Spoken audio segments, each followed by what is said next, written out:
একদিন শিশুনবী হজরত মুহাম্মদ সাল্লাল্লাহু আলাইহি ওয়াসাল্লাম ক্ষুধার্ত অবস্থায় মক্কার ধুলামাখা পথ ধরে হেঁটে চলেছে।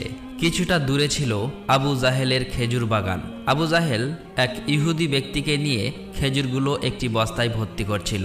শিশুনবী মুহাম্মদ সাল্লাল্লাহু আলাইহি ওয়াসাল্লাম তখন ক্ষুধার্ত ছিল, তাই ক্ষুধা নিবারণের জন্য দুটি খেজুরের আশায় আবু জাহেলের খেজুর বাগানের দিকে যেতে লাগলো। শিশুনবী মুহাম্মদ সাল্লাল্লাহু আলাইহি ওয়াসাল্লাম ধীরে ধীরে সেই খেজুর বাগানে হাজির হলেন এবং আবু জাহেলকে সালাম দিয়ে বিনয়ের সঙ্গে বললেন, চাচা যান, আমার খুব ক্ষুধা পেয়েছে, আমাকে দুটি খেজুর দিতে পারবেন? তখন আবু জাহেল তাচ্ছিল্য ভরা চোখে তাকিয়ে বলল, হে মোহাম্মদ, তোমাকে খেজুর দিতে পারি, কিন্তু একটি শর্ত আছে। ওই যে ব্যক্তিটি দাঁড়িয়ে আছে তার কাছে বস্তা আছে, ওইগুলো তুমি মাথায় করে নিয়ে আমার বাড়িতে দিয়ে আসো, তাহলে তুমি খেজুর পাবে। তখন শিশুনবী সাথে সাথে ওই ইহুদি ব্যক্তির কাছে চলে গেলেন। ইহুদি লোকটি তাকে অবাক হয়ে দেখে বললেন, হে বালক মোহাম্মদ, তুমি কি জন্য এসেছো? শিশুনবী মুহাম্মদ সাল্লাল্লাহু আলাইহি ওয়াসাল্লাম বললেন, আমি এই বস্তা মাথায় করে নিয়ে যাব। ইহুদি ব্যক্তিটি বললেন, এই ছোট্ট বয়সে তুমি কি এই বস্তায় নিয়ে যেতে পারবে? শিশুনবী বললেন, নিশ্চয়ই পারবো। অতঃপর শিশু মুহাম্মদ সাল্লাল্লাহু আলাইহি ওয়াসাল্লাম ধুলিমাখা শরীরে মাথায় বিশাল বস্তা নিয়ে হেঁটে চললেন। ছোট্ট ছোট্ট পা, ক্লান্ত দেহ, কিন্তু চেহারায় এক অপার্থিব শান্তি। এবং তার পিছু চলেছে আবু জাহেল এবং সেই ইহুদি ব্যক্তি। কিছুক্ষণ পর সেই বস্তা আবু জাহেলের বাড়ির সামনে এসে রাখলেন। তখন ইহুদি ব্যক্তি এই বস্তা নিয়ে বাড়ির ভিতরের কোণে রেখে দিলেন। তারপর শিশুনবী হজরত মুহাম্মদ সাল্লাল্লাহু আলাইহি ওয়াসাল্লাম বললেন, চাচা যান, আমাকে খেজুর দেবেন না? তখন আবু জাহেল মাত্র একটি খেজুর দিলেন। তখন শিশুনবী হজরত মুহাম্মদ সাল্লাল্লাহু আলাইহি ওয়াসাল্লাম বললেন, চাচা যান, আর একটি খেজুর দেবেন না? এই নির্দোষ চাওয়াই যেন আবু জাহেলের আগুনে ঘি ঢেলে দিল। সে রেগে গিয়ে হঠাৎ করে একটি প্রচণ্ড থাপ্পড় মারল শিশু মুহাম্মদ সাল্লাল্লাহু আলাইহি ওয়াসাল্লামের গালে। সঙ্গে সঙ্গে সূর্য যেন হঠাৎ ডুবে গেল, আকাশ কেঁদে উঠল, বাতাস স্তব্ধ হয়ে গেল, পাহাড় পর্বত যেন অশ্রু ঝরালো। যে একটি নিষ্পাপ শিশুর উপর এমন অন্যায়! নিষ্ঠুর আবু জাহেল হাসতে হাসতে ঘরে প্রবেশ করল। ঠিক তখনই ঘটল এক অলৌকিক ঘটনা। খেজুর ভর্তি বস্তার মুখ খুলতেই আবু জাহেল হতবাক হয়ে গেলেন। আবু জাহেল দেখল বস্তার সমস্ত খেজুরগুলো ছোট ছোট পাথর হয়ে গেছে। চোখের সামনে এমন অলৌকিক ঘটনা দেখার পর সেই ইহুদি বিস্ময়ে হতবাক হয়ে গেল। এই দৃশ্য দেখে সেই ইহুদি ব্যক্তি থমকে দাঁড়ালেন।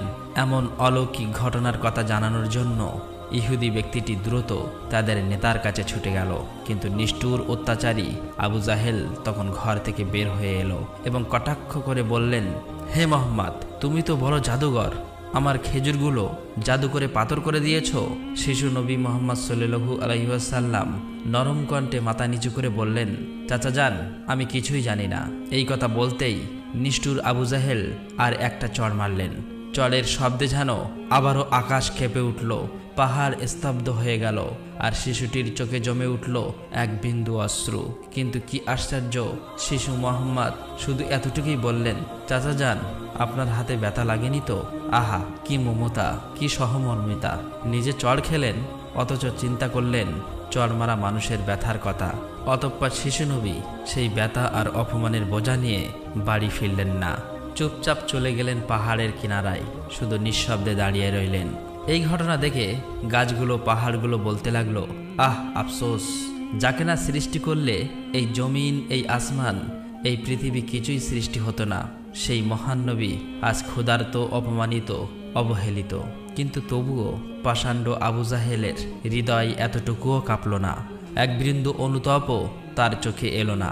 এদিকে সেই ইহুদি ব্যক্তিটি তাদের নেতার কাছে এসে বলল, আজ এমন এক ঘটনা দেখেছি যা কল্পনাকেও হার মানায়।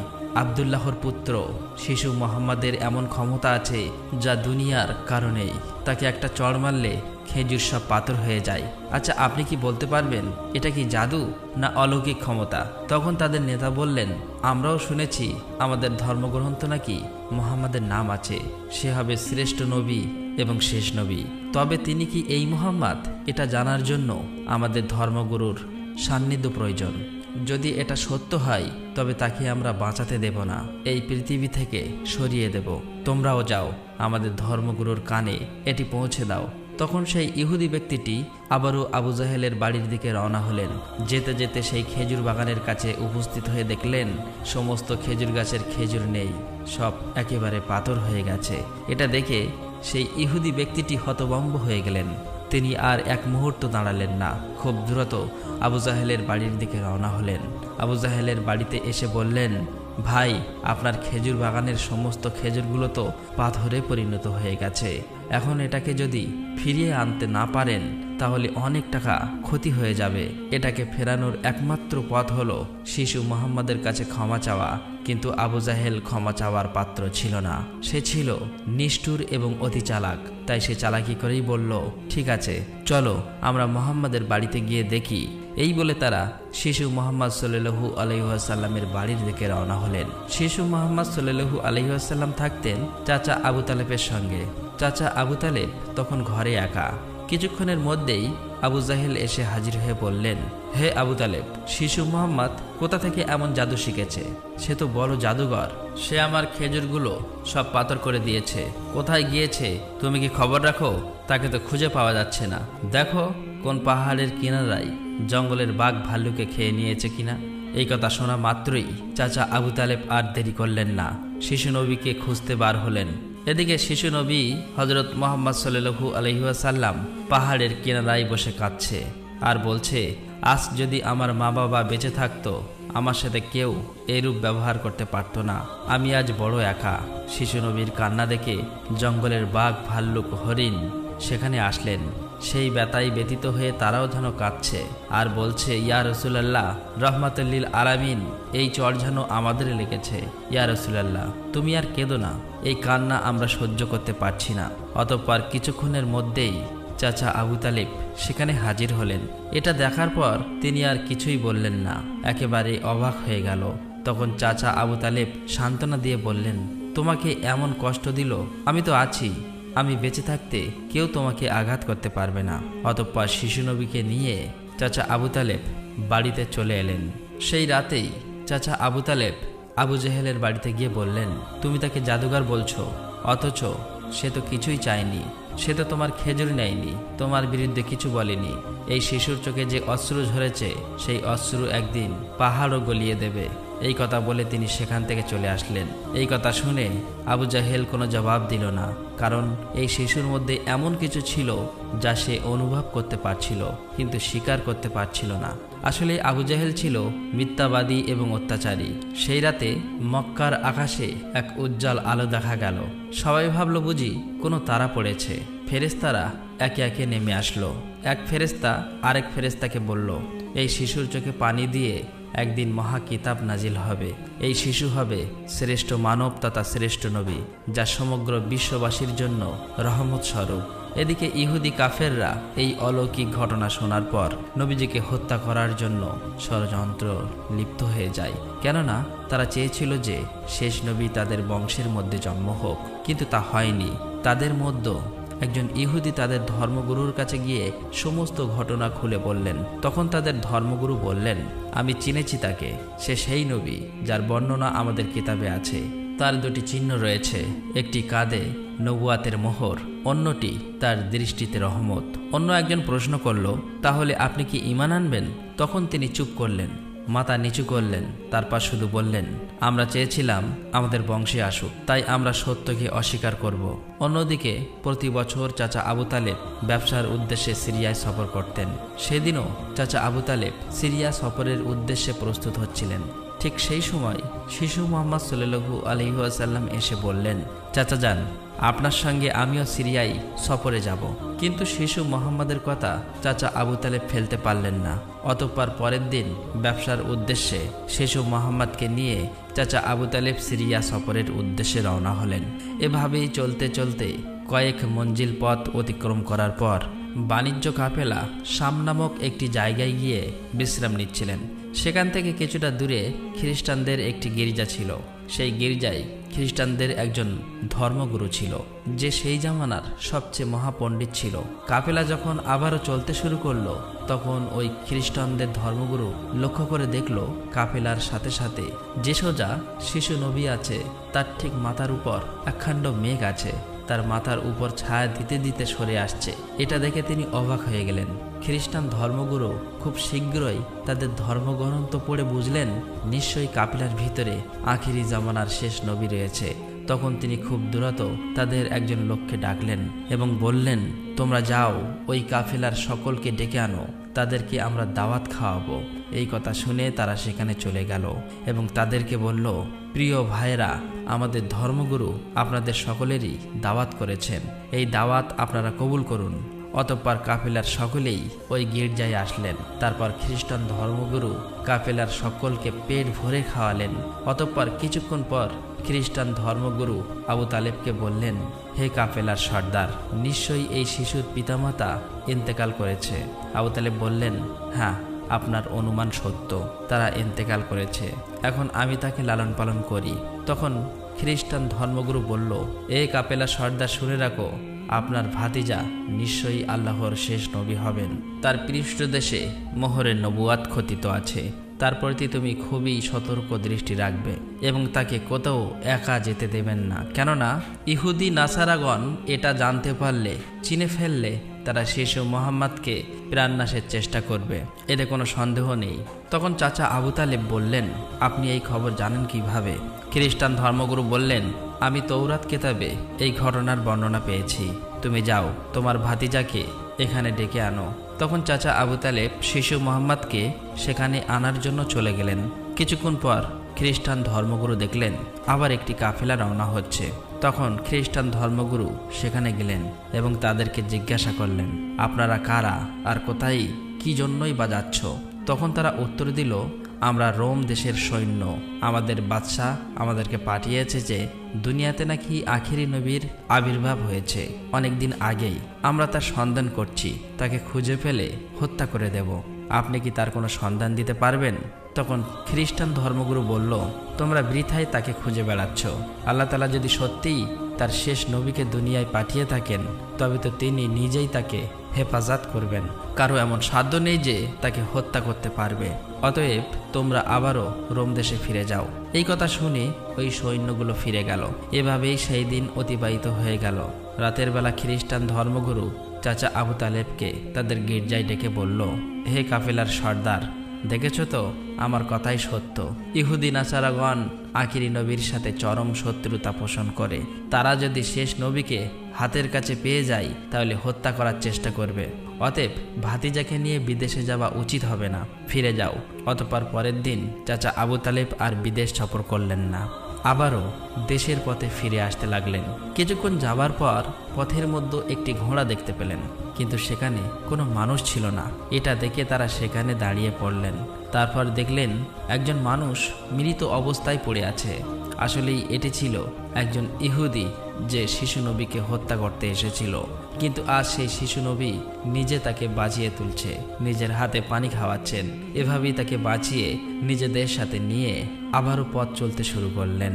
এভাবেই চলতে চলতে তাদের কাফেলা একটি সাগরের কিনারায় এসে উপস্থিত হলেন। সেখানে ছিল একটি জেলে সম্প্রদায়ের বসবাস। তাদের কাফেলা সেখানেই বিশ্রাম নিচ্ছিলেন। কিন্তু ওখানকার জেলে সম্প্রদায় ছিল মূর্তি পূজারী। তারা ছিল কুসংস্কারে আবদ্ধ। চাচা আবু তালেব হঠাৎ করে একটি জায়গায় গিয়ে দেখল একদল জেলে সম্প্রদায় মূর্তি পূজা করছে। তখন তাদের মধ্যে একজনকে জিজ্ঞাসা করল, প্রিয় ভাইরা, আপনারা এমন করে মূর্তি পূজা করছেন কেন? তখন সেই ব্যক্তি বলল, আমাদের জালে বহুদিন থেকে মাছ ধরা পড়ে না, তাই সমুদ্রের দেবতাকে খুশি করার জন্য এই পূজার আয়োজন করেছি। এদিকে শিশু মুহাম্মদ সাল্লাল্লাহু আলাইহি ওয়াসাল্লাম লক্ষ্য করে দেখলেন একটি বড় মূর্তির সাথে একজন মা ও তার বাচ্চাকে শিকল দিয়ে বেঁধে রাখা হয়েছে, তাদেরকে বলি দেবে বলে। কেননা এই জেলে সম্প্রদায়ের বিশ্বাস ছিল এভাবে বলি দিলে তাদের দেবতা খুশি হবে, তাদের জালে আবারও মাছ ধরা পড়বেন। তখন শিশু মুহাম্মদ সাল্লাল্লাহু আলাইহি ওয়াসাল্লাম সেখানে গেলেন এবং তাদেরকে শিকল খুলে মুক্তি করে দিলেন। সেই মুহূর্তে একজন জেলে সেখানে গেলেন এবং বললেন, আমরা যাদেরকে বলি দেব বলে বেঁধে রেখেছিলাম তাদেরকে একজন বাচ্চা খুলে দিয়েছে। এটা শুনে তারা সবাই অতি দ্রুত নবীজিকে ধরতে সেখানে যেতে লাগলো। তখন চাচা আবু তালেব তাদেরকে থামাতে গেল, আর সেই সাথে সাথেই তারা সবাই দেখতে পায় সমুদ্রের কাছে সেই বড় মূর্তিটি আপনা আপনি ভেঙে পড়েছে। সমুদ্রের ঢেউ উঠেছে আর সেই ঢেউয়ের সাথে সাথে অনেকগুলো মাছ উপরে উঠে এসেছে। এটা দেখে সমস্ত জেলে সম্প্রদায়ের মানুষ অনেকগুলো মাছ ধরল এবং তারা নিজেরা অনেক খুশি হয়ে গেল। এটা দেখে আবু তালেব অবাক হয়ে যায়। আসলেই নবীজি তখন সমুদ্রের ধারে দাঁড়িয়ে আল্লাহর কাছে দোয়া করছিলেন। নবীজির দোয়ার বরকতে আল্লাহ তাআলা তাদেরকে মাছ দিয়েছিলেন। অতঃপর তাদের কাফেলা মক্কার দিকে রওনা হলো। মক্কায় আসার পর শিশু নবী হযরত মুহাম্মদ সাল্লাল্লাহু আলাইহি ওয়াসাল্লাম চাচা আবু তালেবের ছাগল নিয়ে চরাতে যেতেন। একদিন ছাগল চড়িয়ে ফেরার পথে শিশু নবী দেখতে পান এক জায়গায় দাসদাসীদের কেনাবেচা চলছে। পুরুষদের গরম রড দিয়ে অত্যাচার করছে এবং মহিলাদের উচ্চ দামে কেনাবেচা চলছে। এটা দেখে শিশু নবী অনেক কষ্ট পায়। এদিকে নবীজির এক চাচা আবু লাহাব দাসীকে কেনাবেচা করত।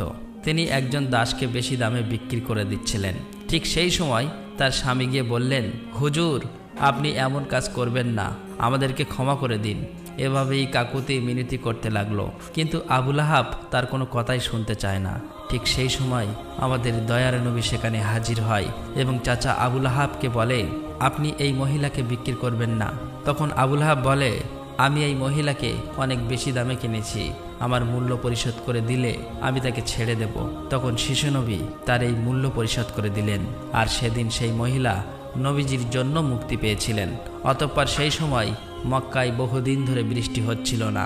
মক্কায় বড় বড় নেতারা একত্রিত হয়ে বলতে লাগলো, মক্কায় বহুদিন ধরে বৃষ্টি হচ্ছে না, আমাদের বাচ্চারা মারা যাচ্ছে, পশু পাখি মারা যাচ্ছে। তাই আমরা সবাই মিলে কসম করছি যে আমরা সবাই কাবার কাছে আসব এবং সেখানে গিয়ে বৃষ্টি চাইব। যতক্ষণ না বৃষ্টি আসে ততক্ষণ আমরা সেখান থেকে আসব না। এই কথা বলার পর সবাই একে একে কাবার দিকে যেতে লাগলো।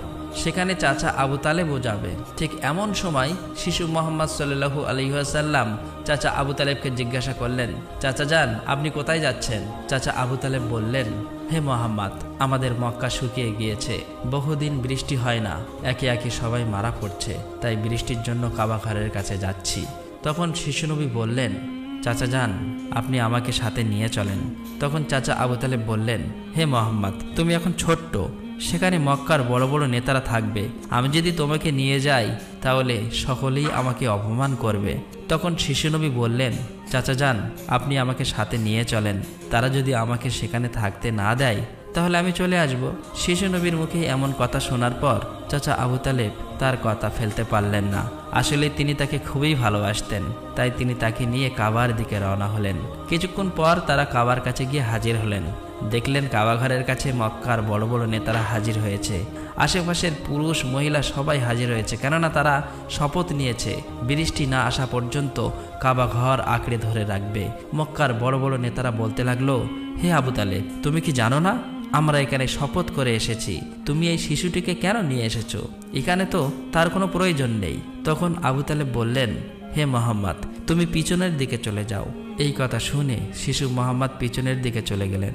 অতঃপর মক্কার বড় বড় নেতারা একসাথে বলতে লাগলো, হে কাবা ঘরের স্রষ্টা, আমাদের পানির ব্যবস্থা করে দিন, আমরা আর পারছি না। এভাবেই বলতে বলতে সারা রাত কেটে গেল, কিন্তু একটুও বৃষ্টি হলো না। সকাল গড়িয়ে দুপুর হয়ে গেল, বৃষ্টি হলো না। এদিকে কাবা ঘরও গরম হতে শুরু করলো। এর মাঝে তিনজন গরম সহ্য করতে না পেরে গরমে অজ্ঞান হয়ে গেল। কিছু লোক তাদেরকে নিয়ে এক জায়গায় চিকিৎসার ব্যবস্থা করলেন। এদিকে একজন চাচা আবু তালেবের পিছনে আঁকড়ে ধরলেন। চাচা আবু তালেব যখন পিছনে ফিরে তাকালেন, দেখলেন শিশু মুহাম্মদ সেখানে দাঁড়িয়ে আছে। অত্যন্ত রেগে গেলেন এবং বললেন, হে মুহাম্মদ, তুমি এখানে কেন এসেছো? তখন শিশু মুহাম্মদ বললেন, চাচা যান, আমাকে আসতে দিন, আমি আসলেই মহান আল্লাহ তাআলা পানি বর্ষণ করবেন। তখন চাচা আবু তালেব বললেন, এখানে এতগুলো মক্কার বড় বড় নেতা আছে, তারা সবাই পানি চাইছে, কিছু হচ্ছে না, আর তুমি এখন এই শিশু বয়সে কি করবে? তুমি চাইলে পানি হবে? এটা সম্ভব? অতএব তুমি পিছনের দিকে চলে যাও। এই কথা শুনে শিশু নবী আবার পিছনের দিকে চলে আসলেন। এদিকে পুনরায় তারা একসাথে বলতে লাগলো, হে কাবা ঘরের স্রষ্টা, আপনি আমাদের পানির ব্যবস্থা করে দিন। কিন্তু কোনো মতেই বৃষ্টি হলো না। তখন সবাই ক্লান্ত হয়ে এক জায়গায় বিশ্রাম নিচ্ছিলেন। চাচা আবু তালেব পিছনে লক্ষ্য করে দেখলেন আবারও শিশু নবী সেখানে হাজির। তিনি অত্যন্ত রেগে গিয়ে বললেন, হে মুহাম্মদ, তুমি আবার কেন এসেছো? শিশু মুহাম্মদ বললেন, চাচা যান, আমি তো আপনার ঘাম মুছতে এসেছি। এই কথা শুনে চাচা আবু তালেব নবীজির উপর প্রচণ্ড মায়া লাগলো এবং তাকে জড়িয়ে ধরলেন। তখন শিশু মোহাম্মদ আবার বললেন, চাচা যান, আমাকে একটিবার কাবা ঘরের কাছে যেতে দিন। আমি গেলে আল্লাহ তাআলা পানি বর্ষণ করবেন। সেখানে থাকা মক্কার নেতাদের মধ্যে একজন এই কথাটি শুনতে পেল। শিশু মোহাম্মদ চিৎকার করে বলতে লাগলো, হে মক্কার মানুষেরা, চেয়ে দেখো, পানি চলে এসেছে। সেখানে থাকা সমস্ত লোকেরা অবাক হয়ে বলতে লাগলো, কোথায় পানি এসেছে? এখানে তো আমরা সবাই গর্বে মারা যাচ্ছি, আর তুমি বলছো পানি চলে এসেছে? তাদের মধ্য থেকে একজন বলল, হে মোহাম্মদ, তুমি এগিয়ে যাও। কিন্তু অন্য নেতারা বলল, আমাদের মতো বড় বড় নেতা থাকতে যদি এই শিশু মোহাম্মদ সামনে চলে যায় তাহলে আমাদের মান সম্মান সব চলে যাবে।